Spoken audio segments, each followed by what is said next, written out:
வணக்கம். விடியற்காலை நேரம். இந்த விடியற்காலை நேரத்தில் என்னென்ன அதிசயங்கள் நடக்கும் தெரியுமா?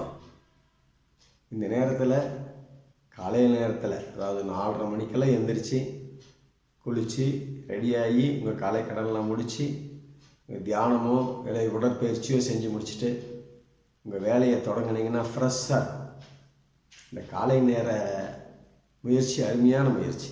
அது அந்த நேரத்தில் எந்திரிக்கிறது ஒரு அமைதியான அருமையான பயிற்சி. முதல்ல அதை எந்திரிச்சு எல்லோரும் பழகுங்க. அந்த நேரத்தில் உங்களுடைய சிந்தனைகள் தெளிவாக இருக்கும், மனம் அமைதியாக இருக்கும், எந்த தொந்தரவும் இருக்காது, யாரும் உங்களை தொந்தரவுப்படுத்த மாட்டாங்க. அந்த நேரம் எல்லாருடைய மனமும் அமைதியாக இருக்க வேண்டிய நேரம். இந்த நேரத்தில் உங்கள் மனசை நீங்கள் பக்குவப்படுத்தலாம். இதை நிறைய பேர் அனுபவித்து சொல்லியிருப்பாங்க, நிறைய பேருக்கு அது தெரியாது. ஏன்னா இப்போத்த கால பசங்கள்லாம் நேரம் எந்திரிக்கிறதே 10 மணி, சாதாரணமாக 8:30 மணி 9 மணி. நான் இப்போ நிறைய பேரை பார்த்துட்டேன்.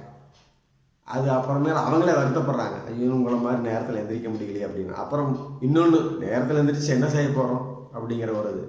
அப்படி இல்லை, நீங்கள் நேரத்தில் எந்திரிச்சு பார்த்து பழகி பாருங்கள், அதோட அருமை தெரியும். உங்களுக்கு ஏகப்பட்ட நேரம் கிடைக்கும். அந்த நேரம் உங்களுக்கு நிறைய யோசனை பண்ண ஒரு ஐடியா கிடைக்கும் நேரத்தில் எந்திரிக்கும் போது. அதுக்காக இந்த விளக்கத்தை சொல்ல வரேன். ஐடியா எல்லா நேரத்துலையும் கிடைக்குன்னு நினைக்காதீங்க. இந்த 4:30 மணிக்கு எந்திரிச்சு விடியற் காலையில் எந்திரிச்சு ஃப்ரெஷ்ஷாகி நீங்கள் வர உங்களுக்கு ஐடியா இருக்குல்ல, சிறப்பான நல்ல நல்ல யோசனை உங்களுக்கு சரியாக வரும். அதுதான் இந்த விடியற்காலை நேரத்தோட ஒரு அமைப்பு. இது பழகி பாருங்கள், உங்களுக்கு எவ்வளோ அருமையாக இருக்கும். பெரியவங்களாம் சொல்லுவாங்க, அவங்க என்னமோ எந்திரிச்சு போகும்போது நமக்கு அது தெரியல, அவங்களோட சேர்ந்து நாமளும் எந்திரிச்சு பழகிட்டோம், அதனால் அது எங்களுக்கு பெருசாக தெரியல, யாரும் சொல்லிக் கொடுக்கல, அது அப்படியே வந்துருச்சு. ஆனால் இப்போ சொல்லிக் கொடுத்தாலும் கேட்க மாட்டேங்கிறாங்க. ஏன்னா அது 7 மணி 8 மணி 9 மணி 10 மணி, ஒரு சிலர்லாம் 11 மணிக்கு எந்திரிக்கலாம் பார்க்குறேன். அப்புறம் கடைசியில் அது உடல் கோளாறுலாம் உடனே கொடுக்குது. எப்போதையும் சந்தோஷமாக இருக்கும், எல்லாம் தூங்குறது அவங்களுக்கு சந்தோஷமாக தான் இருக்கும். ஆனால் அவங்க அதை ஒரு நேரத்தில் எந்திரிக்கணுங்கிறதுக்காக எந்திரிக்கும் போது முடியாது. அப்போ என்ன ஆகும், அந்த எந்திரிக்க முடியாமல் போகும்போது வருத்தப்பட தோணும். ரொம்ப நேரமாக தூங்கி உடம்பு அப்படியே சலிச்சு போயிடும். என் நேரம் பார்த்தாலும் தூக்கத்தில் சூரமான எண்ணம் தான் வரும். நீங்கள் தொழிலில் ஈடுபடும் போதும் புத்துணர்ச்சி இருக்காது, அந்த தொழிலில் வேலை செய்யும் போதும் அந்த கவனம் அந்த வேலையில் இருக்காது. எப்பவுமே அந்த அசால்ட்டான தூக்கமே அசால்ட்டான எந்திரிக்கிறீங்களா, அதே மாதிரி தொழிலையும் அசால்ட்டாக இருக்கும். யாரை பார்த்தாலும் எரிச்சலாக இருக்கும், நமக்கு மேலே இருக்கிறவங்களை பார்த்தா கோபம் வரும், அவங்கள மாதிரி நாம் இல்லையேங்கிற ஒரு ஆத்திரம் வரும், அவங்க என்னடா நம்மளை கட்டுப்படுத்துறதுங்கிற ஒரு ஈகோ வரும். இதெல்லாம் காரணம்னு கேட்டால் இந்த தூக்கத்துக்கு அதிகமாக கொடுக்குற நேரம் தான். அதுவும் மத்தியானம் ஒரு 20 நிமிஷம் தூங்குங்க பகலில், அது தவறே கிடையாது.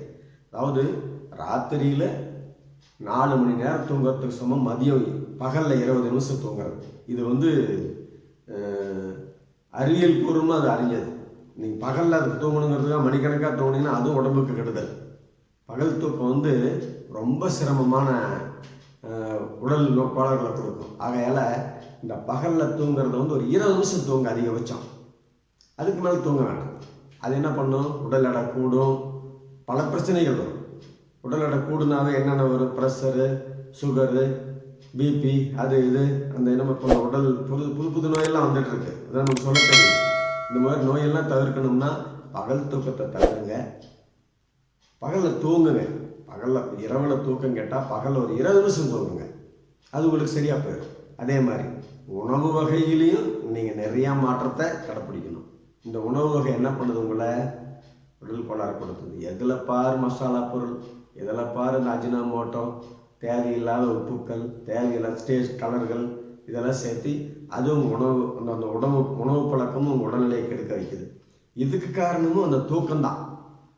அந்த நேரத்தில் எந்திரிச்சு பழகினா நீங்களே கூட அந்த தனியாக இருக்கிறவங்கள சமைக்கலாம், பிடிக்கலாம். தொழிலுக்காக வெளியூரில் போய் தங்குவீங்கள, அவங்களாம் நீங்கள் எதை சமைக்கலாம், உங்களுக்கு தேவையானது சமைச்சு சாப்பிட்டுக்கலாம். போன உடனே கிடைக்குதுங்கிறதுக்காக அந்த உணவு முறையும் மாறி போச்சு. இதுக்கு என்ன காரணம், நீங்கள் இந்த நேரத்தை மிச்சம் பண்ணுறதுக்காக அந்த நேரத்தில் எந்திரிச்சிங்கன்னா உங்களுக்கு அந்த எல்லாமே ஈஸியாக கிடைக்கிற மாதிரி பண்ணிக்கலாம். கடைகள்லையும் அதே மாதிரி தான் பண்ணுறாங்க. அதுக்கு என்ன பண்ணலாம், அந்த கடை 8 மணிக்கு தான் போனால் தான் கடைங்கிறதுக்கு இன்னும் தூங்குறீங்க நீங்கள். இது நேரத்தில் இருந்துச்சு நீங்கள் உங்கள் சமையலை நீங்கள் செய்யுங்க. உங்களுக்கு தேவையானதை முதல்ல பழகுங்க. ஆண் பெண் அனைவரும் அவங்கவுங்களுக்கு தேவையானதை சமைச்சு பழகுங்க. அவங்கவுங்க துணிகளை துவைச்சி பழங்க. தனிமை முக்கியமானது, ஞாபகம் வச்சுங்க. எந்த காலத்துலேயும் தனிமை தான் உங்களை வந்து பலப்படுத்தும். நல்லா உங்களுக்கு மனநிலை, அருமையான நிம்மதியான மனநிலையை கொடுக்கும்.